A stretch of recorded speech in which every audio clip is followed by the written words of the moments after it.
더 심할 거다라는 얘기 아닙니까? 감정 상했다고 지금 거짓말을, 엄청난 거짓말을 한 거거든요. 더 심할 거니까 이게 지금 이 세계에서 다른 사람에게 계율을 지키세요라고 할 수 있는 문제인가요?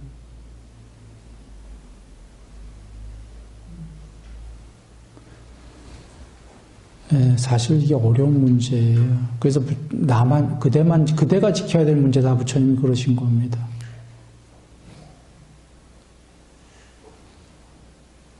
아까 그 어느 부인이 인간아 갔다 와서 공부해놓고 1단계에 참회 그러고 또 그러냐? 그럼 할 말할 계제가 아니에요. 그 부인이 공부하셔야 되는 것이 이게 서로의 문제지.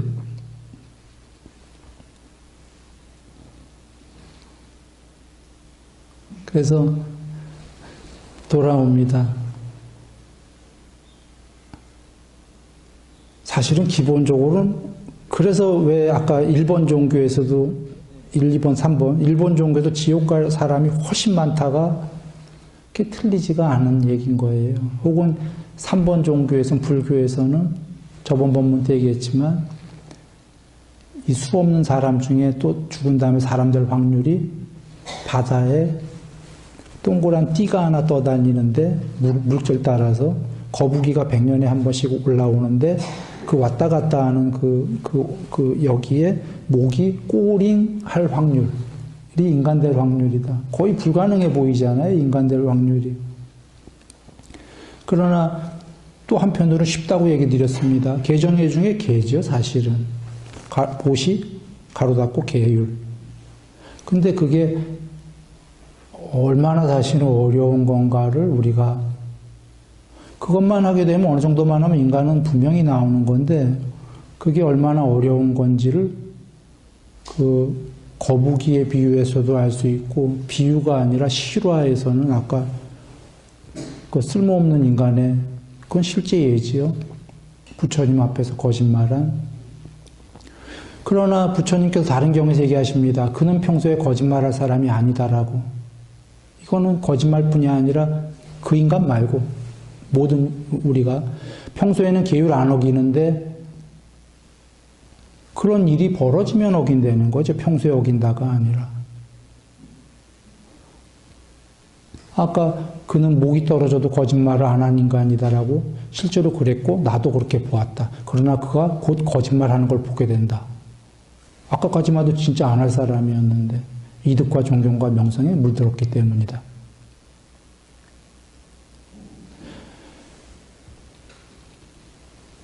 그래서 사실은 우리가 그렇게 꼭 할 사람들이 아닌데도 그러한 조건과 계기가 되면 또 어떨 때는 한다 이런 얘기예요.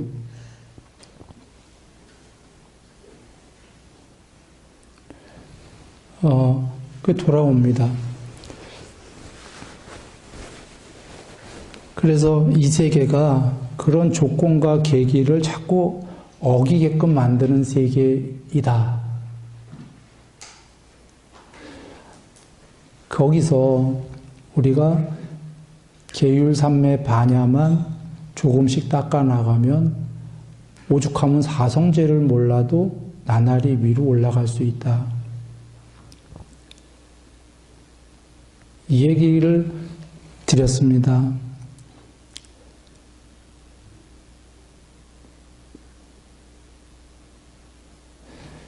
중요하지 않나요? 어떤 역할을 하든 그게 중요하지 않다 이 얘기입니다.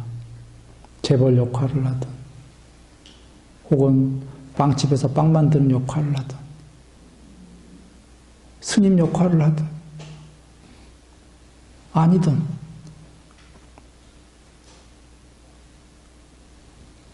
바라문이 그 태생에 의해서 바라문이 정해지지 않는다 그러셨잖아요. 역할이 중요한 게 아니라 그 안에는 그 계율삼매 반야를 어떤 역할을 하든지 괜찮은데 계율삼매 반야를 조금씩 닦아 나간다라는 게 그것만이 자산이다 하신 겁니다.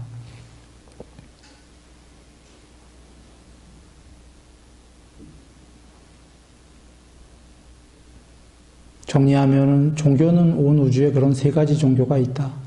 이 종교를 잘 여겨보면은 세 가지 종교 중에 어떤 게 제일 높은 종교인지 알 수 있다. 이거 아실 수 있을 거예요. 아까 힌두교도 좋은데 거기에 문제점은 첫 번째 종교의 문제점은 영생이 지옥 가서 영생이면 큰일 난다. 뭐 그거 외에도 몇 가지 문제가 더 있습니다. 늘 신의 그 절대자의 그 밑에 사람으로 영생을 해야 되는 문제 등등이 있고, 이번 종교는 괜찮은 것 같은데 결국은 거기에서도 신들도 언젠간 죽으니까 100% 궁극일 수는 없는 거예요. 그렇게 죽고 윤회하고 그 마야가, 그 굉장히 높은 존재들은 그 마야가 드디어 지루할 때가 옵니다. 그래서 마야의 세계를 탈출해야지 하는데 이번 종교에서는 탈출구가 안 보여요. 3번 종교는 완벽합니다. 이 안에서도 그 릴리? 그 모냥놀이 재밌게 할 수 있고 역할놀이를, 그거로 끝나는 게 아니라 이 세계를 탈출하고자 할 때 모든 세계를 나날이 향상 일로에서 약간 욕계 새끼 무새끼 점진적으로 레벨업하면 되고, 언젠가 이 모든 마야를 초월하고 푸다 하면은 초월로 향하는 다 있는 종교예요. 3번 종교는. 그리고 그러니까 단순히 논리로만 봐도 3번 종교가 완벽하다. 그런데 거룩하신 그분께서는 논리로 얘기하신 게 아니라 다 보았다. 이게 다 보고 하신 말씀이다라는 거죠. 이 하나와 그 다음에 이제 방법론, 아까 이 모든 세계에서 올라갑니까 내려갑니까 할 때 방법론은 국영수가 뭐라고 그랬죠? 계유삼매 반야. 에센스가 오직 그거다예요. 거기서 이제 조금 더 붙이게 되면 아까 보시도 앞에 계율 앞에 보시를 붙이게 되는 거고, 뭐 믿음 정진 사띠 삼매 반야, 삼매 전에 사띠가 앞에 붙게 되고, 처음부터 삼매는 쉽지가 않으니까 말이에요. 이걸 좀 더 넓히게 되면 육바라밀, 칠바라밀, 칠각지, 팔종도 등등등 43 보리도품이 되는 겁니다. 43가지 깨닫는 방법. 그러나 그 팔종도는 계율삼매 반야 개정에 속한다라는 부처님 말씀처럼, 아니 팔종도가 더 자세하게 나열한 것 같은데 왜요? 라고 한다면, 개정해가 완전히 기본 포맷이자 모든 걸 포괄하고 있는 이 세계 전체에 레벨업하는 방법 그 자체이기 때문입니다.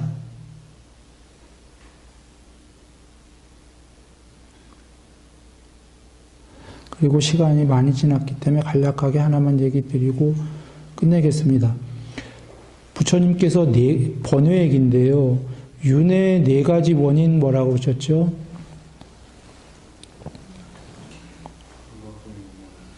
네, 감각적 욕망에 대한 집착 얘기 하나 나왔습니다. 그 다음에 견해에 대한 집착 나왔습니다. 계금치견에 대한 집착, 아트만 교리에 대한 집착, 요 4가지. 아까 말씀하신 건 이제 저기 다른 거, 번뇌. 감각적 욕망의 번뇌, 존재의 번뇌, 무명의 번뇌 얘기하려고 하신 거죠. 그거 번뇌, 저거 번뇌 3가지고. 자, 다시 돌아옵니다. 윤회의 4가지가 감각적 욕망 집착, 견해 집착, 계금치견 집착, 아트만 교리 집착. 이 중에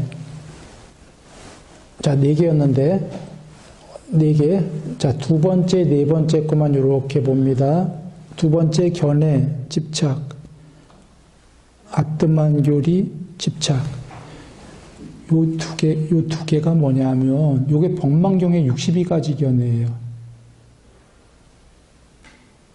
62가지 견해 중에 크게 보면 이게 2개예요. 이 견해, 62가지 견해에 보면 아까 철학적, 과학적 견해들이 좀 나온다고 그랬었죠? 그거 전부 다 없애라 하시는 거. 그런 게 철학적, 과학적 견해가 여기 두 번째 견해에 대한 집착에 들어가는 거고, 네 번째 아트만 교리에 대한 집착이 62가지 견해 중에 종교적인 견해에 대한 집착들이 있었죠? 종교적인. 그게 전부 다 아트만 교리에 대한 집착에 들어가는 거다. 이렇게 보시면 돼요. 그리고 뭐, 요건 얘기 안 하겠어요. 지금 그 감각적 욕망에 대한 집착은 우리가 일반적으로 다 갖고 있죠. 이 마야의 세계에 사는 동안에 그것 때문에 윤회하는 거고, 저 뭡니까? 계금치견은 이제 종교 바로 직전에 계율과 의례의식 등등을 통해서 종교적인 의식들을 하는 거예요, 사실은. 그거 좋은 겁니다. 근데 그걸로 이제 그 집착으로 다시 윤회한다. 좋은 거지만 이걸 해탈할 수는 없다예요.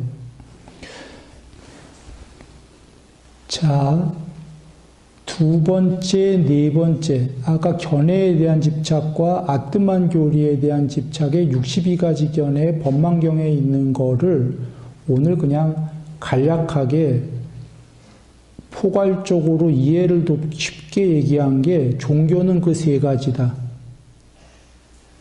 그 외의 거는 얘기는 안 했지만 그 외에는 밑에 아까 뭐 우연발생론 등등처럼 철학적, 과학적 견해들이 있다. 그건 오늘 논하지는 않았습니다.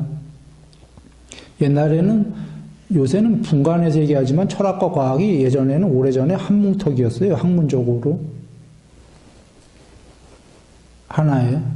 하나의 캐테고리였죠. 그래서 이렇게 정리하면 되겠다라는 거예요. 아까 네 가지 윤회가 말입니다. 그리고 네 가지 윤회에 대한 집착이 그래도 그 뒤로 갈수록 순번이 1, 2, 3, 4 갈수록 점차로 레벨업 되고 있는 윤회예요. 그래도 종교적으로 위로 갈수록 아까 위로가 아니라 뒷번호로 갈수록 감각적 욕망 견해, 계금치견, 이 아트만 교리 뒤로 갈수록 점점 종교인이 되는 거고요. 전체 이 세계의 존재 양상으로 볼 때도 레벨업 되어 있는 존재들이고 점점 그렇게 가는 겁니다. 그래서 그 네 가지 보시면 되고 그거와 오늘 그 전에 한 본문과 연결해서 한번 포괄적으로 잘 한번 우리 같이 생각해 보죠. 돌아가서 여기에 그 모든 게 있기 때문에